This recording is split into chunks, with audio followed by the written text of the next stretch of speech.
Welcome everyone to today's Origin seminar. Before we get started, we have a couple announcements. So the first announcement is that there will be no Origin seminar next week. And then the week after that, on I believe August 31st, we're going to be moving from our summer time to our semester time. So we will start meeting 1 hour later, which is noon Arizona and Pacific time, and I believe that makes it 3 p.m. East Coast time, at least for now. So we'll send out reminders for that, but please keep in mind, no meeting next week, and then after that, the meeting starts 1 hour later. All right, so today's speaker is Timmy Delage, who is a graduate student at MPIA. He got his master's at University College London in physics, and he now works with Paolo Pinella on NHD simulations of protoplanetary disks to study substructures, which is what he's going to be talking to us about today. Now, as a reminder before the talk starts, please keep yourself muted during the talk. If you have a short clarification question, you can put it in the chat and we will read it to the speaker. And then at the end of the talk, you can post questions in the chat or use the raise hand feature under the participants tab. All right, Timmy, the floor is yours. Cool. So thank you very much for the nice introduction, and thanks for all of you for tuning in. So as I said, yeah, my name is Timmy Delage. I'm a first year PhD student at MPIA. So here you can see my picture for those of you who never met me. And today I'm going to talk about these substructures from the variation of discretization. And basically, this long title is means basically interesting to see if you can generate substructures without the need of any planet, but by the natural process between the coupling between magnetic field and matter. So also I would like to acknowledge my collaborators, so Paula Pena, which is who is my supervisor, but also Maria Flock, which works at MPIM, Satoshi Okuzumi at Tokyo Technology, and Natalia Djokovic at ITA. All right, so now we can start. So the global, I guess, the main question when you study plate formation is to ask yourselves, how do plates form? And here is like a cartoon of the pathway that we think from a molecular cloud to a stellar system. So here that's like the cloud collapsing, forming this class 1 disk, so you can see here the protoplanetary disk surrounded by its envelope. And so when the envelope disperses, because it's accreted onto the star, you are left with this class 2 disk. And finally, when the gas disperses, you are left with this stellar disk. And people doing plate formation are interesting historically on those class 2 disks, but now more and more on class 1 disks, because those disks are very interesting as well. But today is more like focused on class 2 disks, because those disks, if you observe them, you will see that they can display some substructures, such as those ones. So this famous paper by San Andreas, D#1, so here you have like a gallery of different protoplanetary disks. You can see you have different substructures or non-substructures. So it's still unclear that, for instance, for AST09 or 5, maybe we don't have substructures because we can't see them.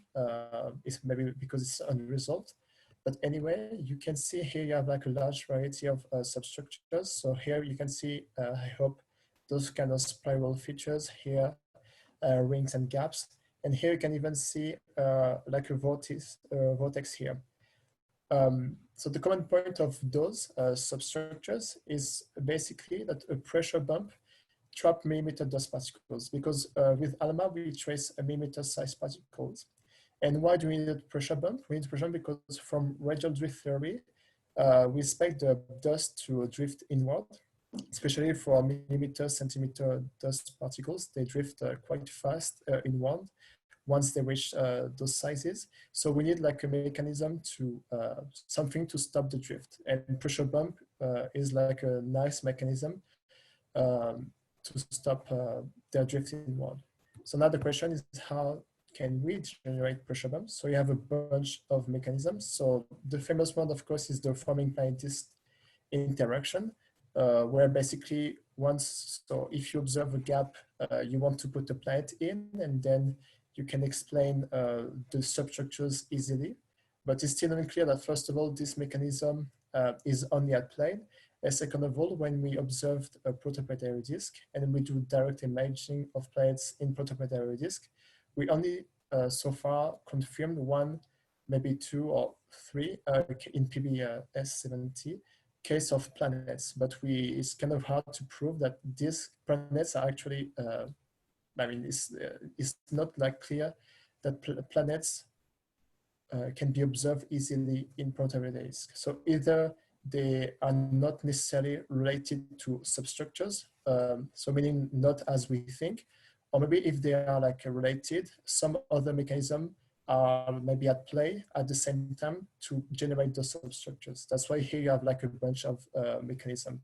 And today I'm more focused on one particular one mechanism, which is the dead zone mechanism. So, so what is a dead zone? So basically here's like a cartoon of a star surrounded by its protoplanetary disk. The star emits different ionization sources like X-rays, far UV, thermalization. You also have radionuclides in the disk from the nuclear decay, and also external cosmic rays. So as disks are weakly ionized environment, weakly ionized environment, basically you will have the ionization level in the disk is not homogeneous. Instead, if for instance, if you are in the midplane and close to like in the inner edge of the disk, you have like kind of like a lot of gas, and therefore it will be hard for the ionization sources to penetrate in. Therefore, you will expect like a low ionization level.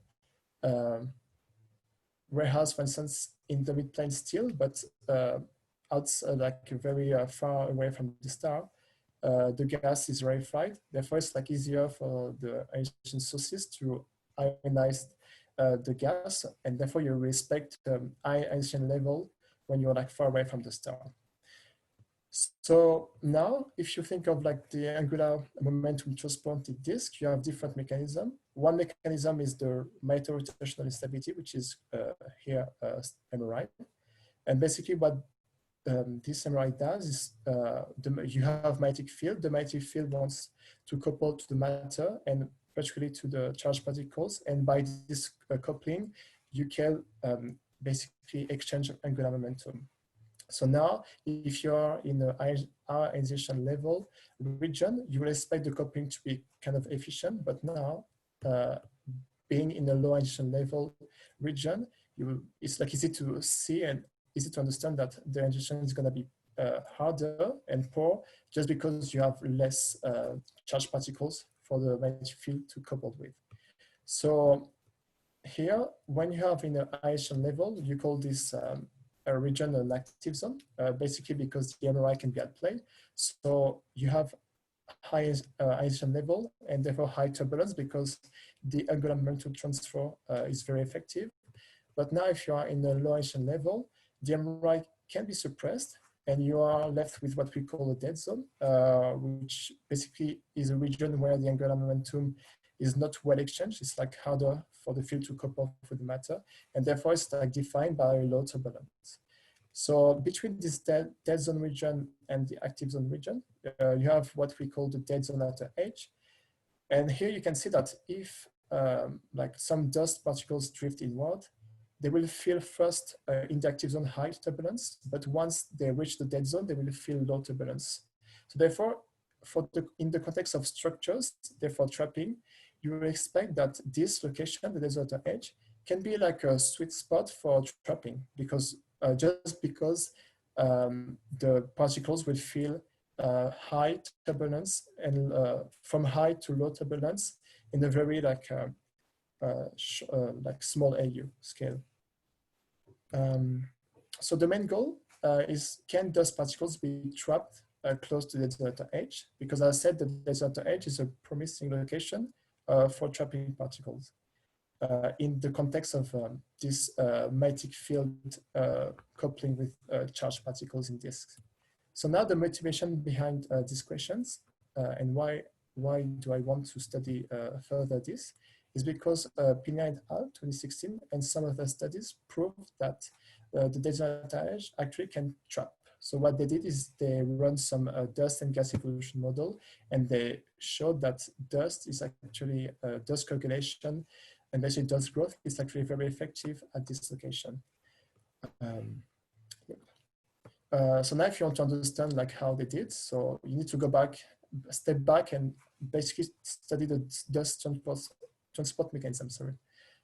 So here what you want to do is you want to understand how the presence of a dead zone disk will impact on the dust transport mechanisms. And here's like a schematic of, again, a protoplanetary disk with here the different dust transport mechanisms. So here I have the Brownian motion, turbulence settling, radial drift, vertical and radial diffusion.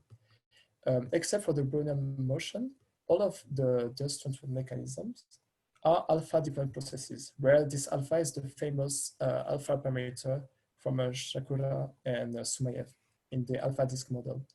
And basically now if you want to understand if dust particles can be trapped, you need to understand how the dead zone will basically impact on the alpha radial profile.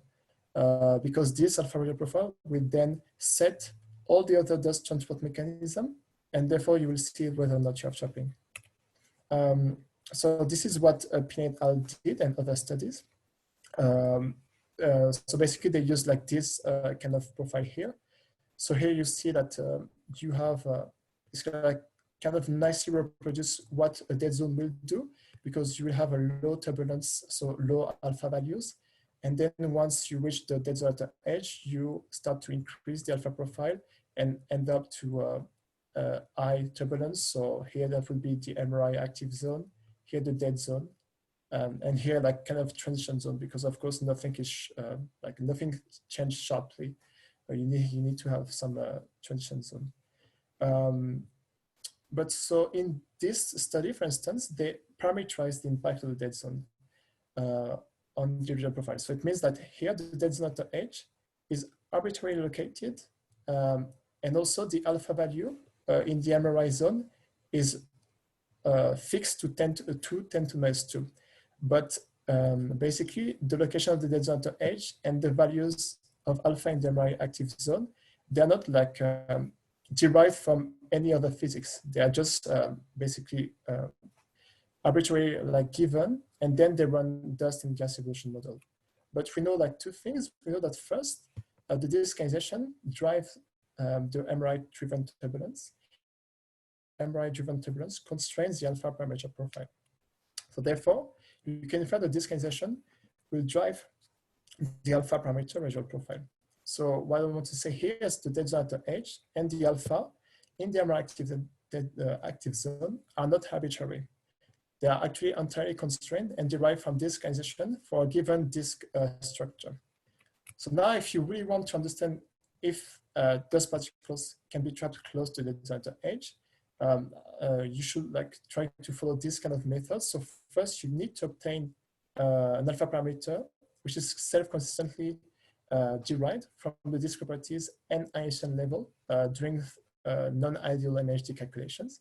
And once you have this alpha parameter, you can do as what Pina et al. 2016 did, to use this alpha parameter, which is in our case self-consistent, and to see the impact on the dust transport mechanism through a dust and gas evolution model. Okay, so now I'm gonna just give you a brief overview of like, so this PhD project that I have, which basically tried to implement this global picture that I just described. So to the question of how do we obtain self-consistent alpha parameter, which was the first step with the method, what we did is like we did like a non-ideal MHD model. So this is what I call the MRI module.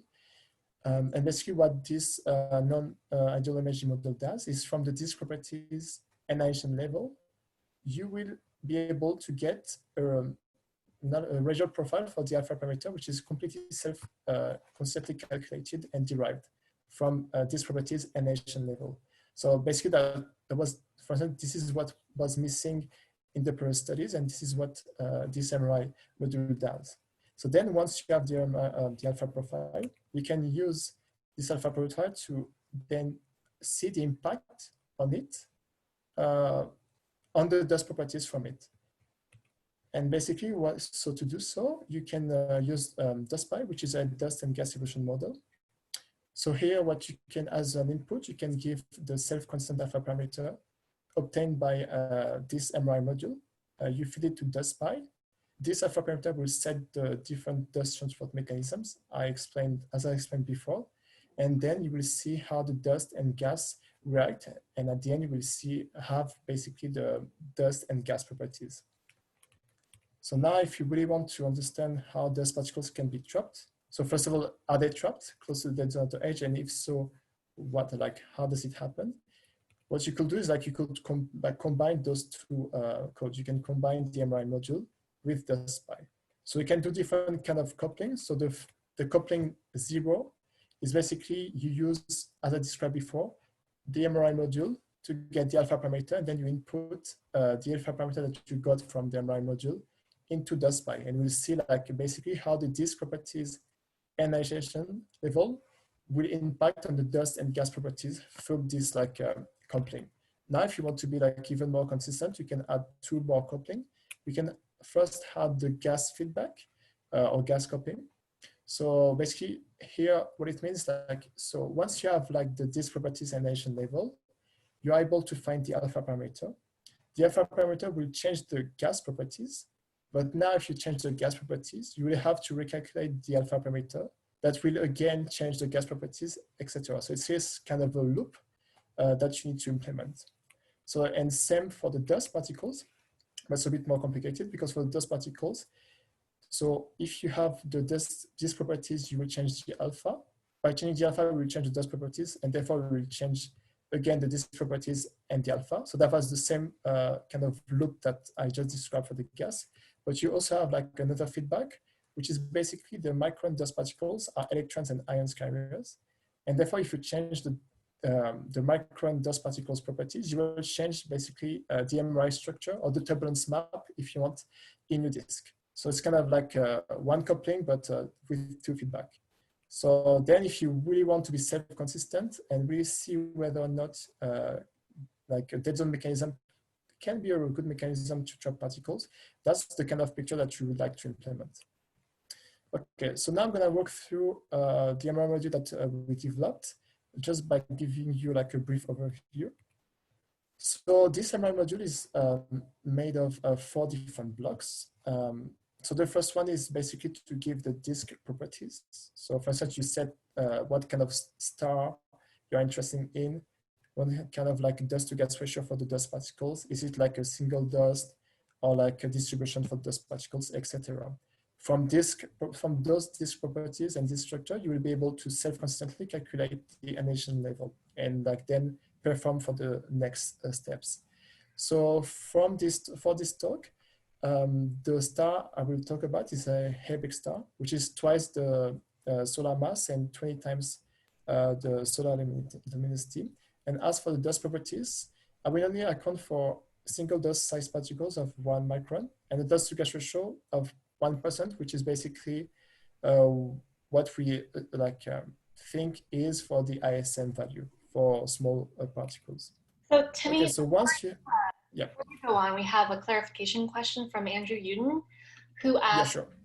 Why compute the alpha parameter instead of actual stresses? Does the alpha approximation, e.g. the temperature dependence, hold for MHD processes? So because here, so that's a good question. The problem is what we want to do is we want to combine non-ideal MHD calculation with dust calculation. The problem is then if you go for instance 3D global MHD calculation, it's kind of a long process. It's kind of infeasible. It's not feasible to combine this to dust evolution model. So basically you need to find a kind of a balance and a trade-off between something that can reproduce non-ideal MHD calculations, and then in the mind that you want to combine this to a dust calculation model. And basically everything is computationally heavy and takes time to run. And so basically if you want to couple, you need to make sure that you don't want to have a very long in terms of running time for the non-ideal MHD part. But yeah, I mean, if you had if computers could be faster, what you should do is to run 3D non-ideal MHD simulation, and then couple this to dust calculation models. That would be I think the perfect method. But I think it's kind of hard to do with the computational power that we have right now. All right, thank you. Yeah, come.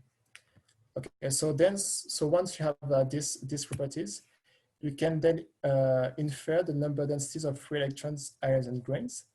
And again, so why we're interested in those number densities? Because as I said, the MRI wants to for the MRI to be at play, you need to couple the magnetic field to the charged particles. So you need at some point to get the number densities for the charged particles. And so this block here that we call chemistry basically does this. It gives you the number density of free electrons, ions, and grains, self-consistently calculated from the disk properties and Einstein level in your disk. And to do so, we use the Okuzumi 2009 model. So briefly, this model, so basically it's a semi-analytical model. And what does it do? Is here you have the gas. The gas will be ionized. By being ionized, you will form electrons and ions. And also the disk is made of dust.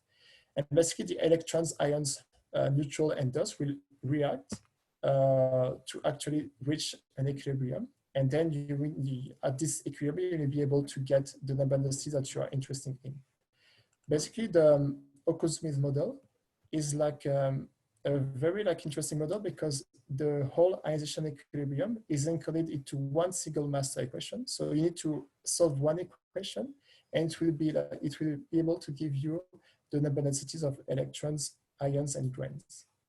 So the very good point is, as I said before, you don't want the non-ideal MHD part of our study to be too computationally heavy. So doing this kind of semi-analytical approach is kind of very fast compared to a real chemical network. So once you have those number densities, you can know where the disk is MRI active and where it is not. So basically you can kind of draw a turbulence map. So to do so, we use the Byrne-Stone 2011 criterion. So I'm not gonna go through this criterion. Instead, I'm gonna try to give you a sense of it. So basically, in an ideal world, the magnetic field will try to couple perfectly to the charged particles. Unfortunately, as I said, the disks are weakly ionized environment, and therefore 3 non-ideal MHD effects will be at play. So it's respectively the ohmic dissipation, ambipolar diffusion, and the Hall effect.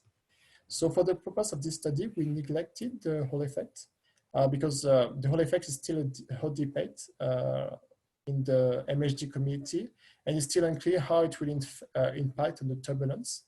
So from now on, I will only focus on the ohmic dissipation and the ambipolar diffusion. So once you have those 2 non-ideal MHD effects, basically any region in your disk can be in one of those 3 regimes. Either it can be in the dead zone regime. So this is where the MRI is suppressed because of ohmic dissipation. So in this case, for instance, the electrons and ions decouple completely from the field, and therefore the coupling is very poor. And also, this dead zone regime is characterized by a low turbulence. The ambipolar diffusion regime is where basically the MRI is quenched because the field is too strong. And also, I mean, it's still unclear, but we think that that the turbulence in this case is kind of low as well. It can be high. And finally, we have the regime of interest, which is the MRI active regime. So basically where the MRI is at play. So here, what you see is a 2D plot of half of the disk, if you want. So this is the radius versus the altitude, scaled by the pressure scale height. So in blue, this is the dead zone regime. In orange, the ambipolar diffusion regime, and in red, the active zone, so the MRI active regime. And so the dark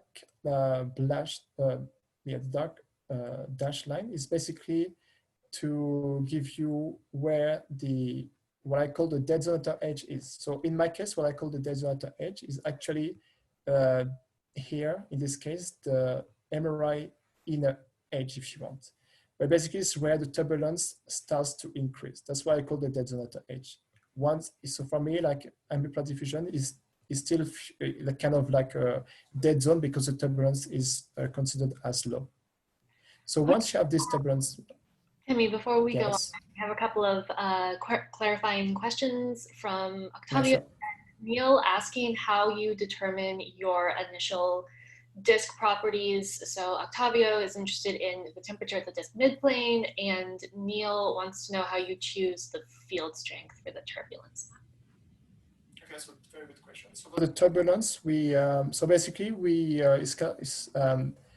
so it's like this kind of power law that we use, and we scale it as well as like the stellar luminosity to have this effect. But it's not like again self-consistently calculated as you will see in non-ideal MHD global simulation, for instance. So basically, like the temperature profile is like a power law times the ratio of the luminosity of the star divided by luminosity of the sun to the power 1/4. So they're So now as for, yep. they're passively heated disks then? Sorry? So that your disks are heated passively by the star as opposed to like viscous heating. Yeah, exactly, yes. Exactly, it's like, yeah, exactly.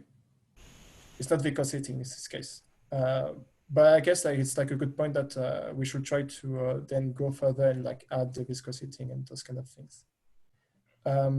So as for the field strength, that's what was the question. So in this case, what we wanted to do is like, so as we want to see like the impact of the MRI on the dust properties, basically what the reasoning behind is like we wanted to get the field that will maximize the MRI. So in this case, what we did is like we maximized the field so that it will give you the most of the MRI. So what do I mean by this is basically you can calculate the accretion rate for the only generated by the MRI, which is like proportional to H, which is like so for instance, at 10 AU, H will be like this thickness here times B square. And now what you can do is you can find the value of the field such as HB square is maximized. And then that's how we get our magnetic field. All right, thank you. Yeah. All right. Okay, so once you have this turbulence map, you can finally get the alpha parameter that we are interested in to then perform the dust and gas evolution model. All right. So actually, I'm not gonna give you like one, but I'm gonna try to convince you that you can actually like see the alpha parameter as like you can get actually two parameters depending on what you will assume. Yeah. So just to summarize and like give you like a kind of break. So the aim of this study is to determine if dust particles can be trapped close to the dead edge. And so now what we want to do is to obtain this alpha parameter during a non-ideal MHD calculations. So as I said, actually it's like you can have two different alpha parameters. So why? Because so here's like a cartoon of the distribution in your disk. The orange kind of circles correspond to large dust particles. The brown ones correspond to small particles. And here like this kind of brown area here corresponds to midplane. So we all know that the dust, large particles actually, they settle towards the midplane. Whereas for instance, the small particles, even though they settle a bit, they will stay aloft from the midplane. So now as like a dust particles, you can either feel like the local environment, or you can also say that actually the dust can also feel the entire vertical column above and below it. So for instance, it makes sense for like large particles to think that they will only be impacted by the local environment. So therefore, what I mean is like if something happened like in the atmosphere, normally like the large particles won't feel it. But for instance, for like small particles now, so small particles like sitting close to the midplane, if there is like a gas rearrangement, as they are very well coupled to the gas, you will have some waves propagating, and therefore like the dust, this dust is gonna like rearrange as well. So I think it's kind of like, you can see that for small particles, for instance, it will make more sense to use like a alpha parameter that will account for the whole vertical column versus for the large particles to account for like alpha, which is only at the midplane. So this is what we try to do here. So here, that's the same plot that I showed. So now if you only are interested in like into this kind of like midplane alpha profile, so what you can do here is like you can, so if you follow my cursor, you will see that if you go from 1 AU to 100 AU, you go through first the dead zone at like the dead zone regime, then amplitude regime that are characterized by low turbulence.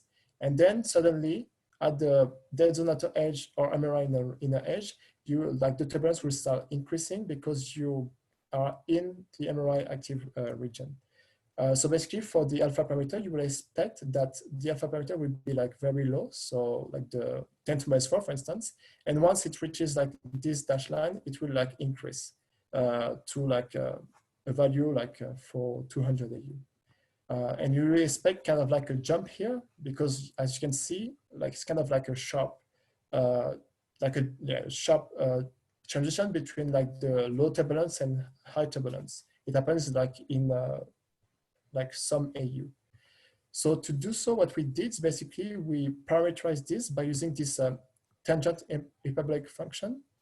Because like tangent hyperbolic function has nice properties to basically have like, you can actually say like this is dead and then have like a sharp increase once you reach the MRI region. So like more qualitatively, what it means like this kind of profile for the alpha midplane. So we see like here, from 1 AU to kind of like 20 AU, like if you're like a dust sitting at the midplane, you will only feel like, you will be in the dead region, so then you will feel low turbulence, and therefore you will have like a low alpha value. And once you go like further out from the dashed line, which here correspond to this magenta line, you see that it increasing and then increases to reach like, in this case, 2 10 to minus 2 at 200 AU. So here you can see that this alpha parameter like actually has like a jump in radius. So basically you go from like low alpha values to high alpha values in kind of this like jumpy way. But for instance, now if you go for this other alpha parameter, which is like now a vertical column alpha parameter, you won't have this feature. Because here in this vertical column, basically it's like in the assumption that you assume vertical mixing between the MRI layers and the dead layers to be efficient. So, I mean, it's still like a hot debate in the MHD committee. We don't really know how the MRI region and like the dead region interact with each other in the atmosphere. And if you have those kind of like mixing, but if you do have mixing, you will see that even though like a dust sit in the dead zone regime, it will actually be like feel more turbulence because of this vertical mixing from the basically the MRI active region in the atmosphere towards the midplane.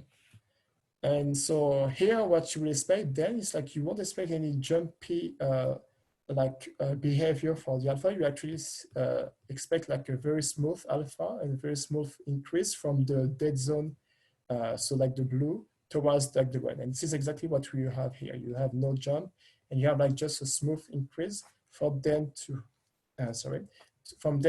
MRI active region. So just to summarize what I said, so here, instead of having one alpha parameter, you can like have actually 2 alpha parameters depending on the kind of like physics that you will assume between the vertical, the MRI active layers and the dead layers. So for instance, if you assume that vertical mixing is effective between those 2 layers, so for instance, that can happen through large scale vortices. You expect this kind of profile for the alpha parameter, so like a very smooth profile, versus now, if you don't have any vertical mixing between then and MRI active layers, we expect that, well, if you sit in the dead zone region, you will actually feel no turbulence, and if you sit in the MRI active region, you feel high turbulence. And therefore, you will expect this kind of choppy behavior for alpha. All right, so now, so the aim was to get alpha. So this is what we done so far. We actually got like 2 different alpha, assuming like under the assumption that you always have either vertical mixing or non-vertical mixing. So now that we have those alpha parameters, we can then perform some dust and gas evolution model to see how the dust properties will basically react to this alpha parameter. So basically you can, so the first is like the alpha midplane. So if we all focus on this plot here on the right, so on the x-axis, this is the radius. So from 1 AU to 200 AU. The color bar corresponds basically to the concentration of dust at a given location. So black corresponds to low dust concentration, and yellow corresponds to like a high value for the dust concentration. So a lot of dust here. And here in the y-axis, you will have the grain size. So if you follow my cursor here at 1 centimeter and you follow this horizontal line, you will basically trace the 1 centimeter particles. Same for here, like 1 millimeter horizontal line, you will trace the 1 millimeter particles. And here you can see that if you use, for instance, the alpha midplane to run your basically dust and gas evolution model, you will actually get like this kind of, well, you get like a trapping. And I think it's like even more clear here. So this is like a 1D plot of here the y-axis to either the gas or the dust surface density. The dashed lines correspond to the initial condition, and the plane lines correspond to those same dust and gas surface densities at 0.3 million years. And we see that here you have like a nice pressure bump, and basically the particles are actually trapped into this pressure bump. I just want to point out that the trap here is located exactly at the dead edge. So this is consistent to the previous studies that actually if trapping occur, it will occur close to the dead edge. So here you have trapping, and you can see you have trapping from like 0.1 micron to like 10 centimeter. And basically, if you then perform some synthetic observation, you will see that this disk will appear like as a substructure disk. So then you will like this mechanism could explain some structures, some substructures that we observe at the moment for some of the, for instance, D-sharp samples or whatever. But now if you use this vertical column alpha, so again, just as a reminder, it was like a very smooth profile. Here you can see on the left that you do not have any pressure bump. And therefore on the right, it's kind of clear that you do not have any trapping. Actually, what you have here is like a traffic jam, which is like similar to the ice-line profile, or the ice-line effects, but reversed. So here you will expect like, I mean, according to those simulations, you will have like a brighter inner ring and a fainter outer ring. But here you have no trapping, and the main takeaway is like basically you will, if you want to then perform some synthetic observation, you will then see like a smooth disk without any substructures. All right, so now it's time to wrap up. So the first point I want for like some take-home messages is like the MRI module that we developed is, I think, like a great tool to combine non-ideal image calculations to dust and gas evolution models. Even though we don't have like the accuracy of global simulations, I think it's like one of the first effort in the literature to really try to couple non-ideal MHD effect to dust evolution models, and basically to have like an end-to-end simulations. So yeah, and basically coupling this MRI model to dustpy will allow us to conduct end-to-end self-consistent studies, and basically it will help us to determine whether or not the design can be seen as a promising trapping mechanism. And from the preliminary results, we can already see that the vertical mixing between active and non-active results will lead to different alpha parameter radial profiles. So either the midplane alpha profile or the vertical column alpha profile. So two different behavior if you assume either that you do have vertical mixing between active and non-active regions or not. And finally, you see that the alpha parameter, and was kind of expected that the alpha parameter shape is actually crucial to determine whether or not trapping occurs. So we saw that, for instance, if you use the vertical common profile to run our dust and gas evolution model, you will have a traffic jump, so basically no trapping, versus trapping if you use this jumpy alpha profile, so what I call the midplane alpha profile. So thank you very much for your attention. I'm happy to take any questions. All right, thank you so much, Timmy. If you have a question for the speaker, please click on the participants tab at the bottom of your screen and then use the raise hand feature. All right, I see a question from Andrew Uden. There may have been one in the chats before I raised my hand. You can get to those first since I already asked. Yeah, so it looks like Neil Turner was very on top of it. So Neil Turner asks, first of all, thanks for the talk. Could you say more about the timescales for ionization and recombination and how they compare with the timescales for mixing along the vertical ionization gradient at different distances from the star? Okay, so yeah, so basically that's what I'm doing right now. I'm trying to see some timescale. So for the initial level, I mean, so basically we assume like, so as we use we don't really use like full chemical network. So it's kind of hard to like answer about like to this regards, but basically we like work with like kind of equilibrium.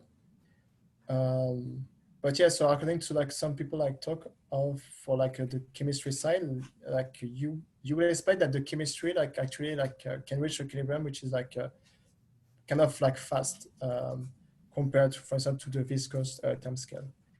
And so now as for the timescale, so basically I checked if, for instance, you still have if like, for instance, like the thermal structure can be seen as if it was in equilibrium, or if you do have the hydrostatic like balance at play. And basically what I find like according to like those calculations is like the viscous timescale is always like higher than those. So basically you don't have, so when you work with those profile that I just showed, you expect everything to be like in a kind of like a steady state.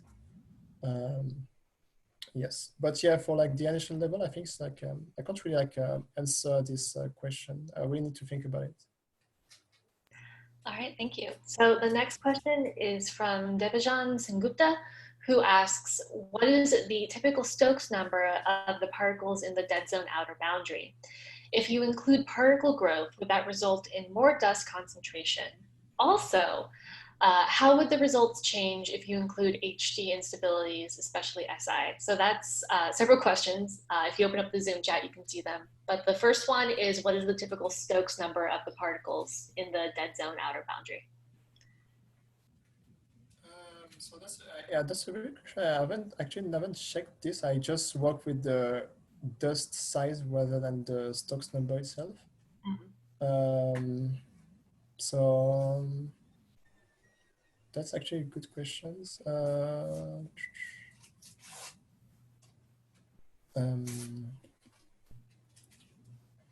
Yeah, no, I'm not sure. I don't want to say like anything wrong. So yeah, I'm not sure. I need to check like the Stokes number themselves. But like, so just to reply for like the second half of like the first question is like, I mean, if you have low turbulence, you will expect the dust calculations to be more effective because basically it will be easier for the dust to stick and stuff. So yeah. And right. So the second question, can you remind? Yeah, question? If you include particle growth, would that result in more dust concentration? But in this case, like the particle growth is always like is actually at play. So you do have dust coagulation in. But yes, I mean, like if you have dust coagulation in the dead zone, I mean, it would be like more efficient than dust coagulation in the active zone, just because the turbulence is lower in the dead zone. Therefore, it would be easier for the dust to grow. All right, and then finally, how would the results change if you include HD instabilities? Well, so basically what I try to do is, so the HD instability, basically for instance, set the alpha that I choose for the dead zone. So for instance, I choose 10 to minus 4, according to like some studies working on VSI and HD instability in general. So what I try to do is basically I try to see that basically in the, like my alpha parameter is basically the floor value will be like the HD, like basically the turbulence that the HD instability will give you. And then on top of that, I add the turbulence from the MRI if you want.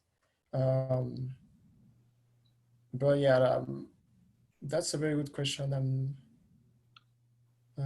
Yeah, that's what I'm trying to do. And I think it's kind of, I mean, that's not like really like the main goal of this study to see like the impact of GSI, for instance, on the global picture. Because I mean, I'm more interested to see like the MRI, because I mean, I'm more interested to like this dead zone mechanism. Yeah, but that's a very good point. All right. Now it is Andrew Uden's turn to ask a question. Sure. And maybe well-timed, maybe I'll just comment quickly on the SI. Obviously, I didn't gather the details of all the results, but I'll just point out that there is recent work by Daniel Carrera and Jake Simon on streaming instability and streaming instability like clumping in pressure bumps that could be relevant here. But anyway, getting on to what I wanted to ask. So thanks for the talk. Obviously, I think Paula started work in this direction when she was here at Stewart, and maybe obviously, even though none of us are going into work, we all miss having her around. So my question is, I guess, going back to the basic mechanism of Paula's work of sort of why you get this pressure bump at the edge. And I guess before asking the question, I'd like to explain why it seems like it's something of a transient effect. And that's, maybe I'll put a video on so I can wave my hands at you. But right, if you have an active zone and a dead zone and the accretion rate is constant, you expect a higher surface density throughout the dead zone, not just at the boundary. And indeed, Paula showed that if you integrated long enough, you got that. So I guess the point, but obviously transients can still be interesting if they last a long time. But the question is, I noticed some of your simulations were for fairly short time scales of a third of a million years. So given that it's a transient effect, it seems like the history of how the dead zone formed matters. So is that something your models can look at? Yeah, so at the moment, what I'm trying to do is like so because like in the model like the results I just showed you, I basically assume like a Linden and Bell profile. So basically like it's not like, so the accretion rate is not constant. But then what I'm trying to do now is like to run the simulation, but starting off from basically a profile that will basically give you an accretion rate which is constant. And I mean, I think like it's still unclear to me because I mean, what Paula did is like, as you said, like, this is what I reproduce in those results. But in this case, you don't have like the full coupling. For instance, you don't have the full gas coupling. You don't have the dust coupling. So it's still unclear to me that if you at the end of the day have all of the coupling, so the dust and gas coupling, if it will be like transient, or maybe it will stay for longer. And also, yeah, as I'm sure you know, like depending on where the dead zone, I mean, the bump is located, if one is located further out, it will live for longer than is like located inner. So in this case, it's kind of like important, as you said, like that where the dead zone is located, because it will give you where the bump will be and therefore how long roughly the bump will live if there's a bump. But yeah, that's actually like something that I'm looking at the moment. If you start from like something which is like a more steady state, so with accretion rate, do you have like trapping? And if so, how does it work? All right, next question is from Sebastian Crate. Hey Timmy, nice talk. It's very interesting stuff. Oh yeah, I can turn my video on too. Yeah, I was wondering, so you basically showed two cases, one where you use the midplane profile for the alpha parameter and one where you use like a vertically averaged one. I was wondering if you were considering using a combination of the two, or trying to use a combination where you either do something like you can guess what the vertical distribution of the dust distribution is and somehow convolve that with your vertical alpha profile, or even just encode the different alphas in the collision rates of the dustpy code sort of directly, so that every dust size or dust bin size feels a different effective alpha, something like that.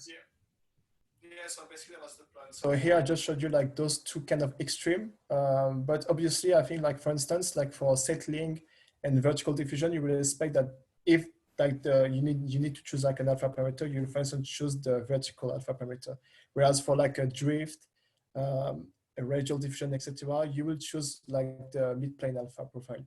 So yeah, the goal is like basically to see like if you take those two extreme and then a combination, how it will like impact on the results. But I just didn't have time to present everything, so I just wanted to show you like those kind of two extreme, because like for example, like Paola, for instance, like used like this alpha midplane, but then if you then vertically integrate, you will get like a complete alpha parameter that will completely change the fate for dust particles. So here my point was just see that okay, you can have trapping if you have like this jumpy alpha parameter, but like it's kind of hard to me to and that's why you need to work on it, that basically if you have like this vertical alpha, like this smooth alpha profile, you have trapping. If so, how it will differ from the other case. So I just wanted to show like two very extreme cases, but like the main goal is like to do like those two combinations, of course.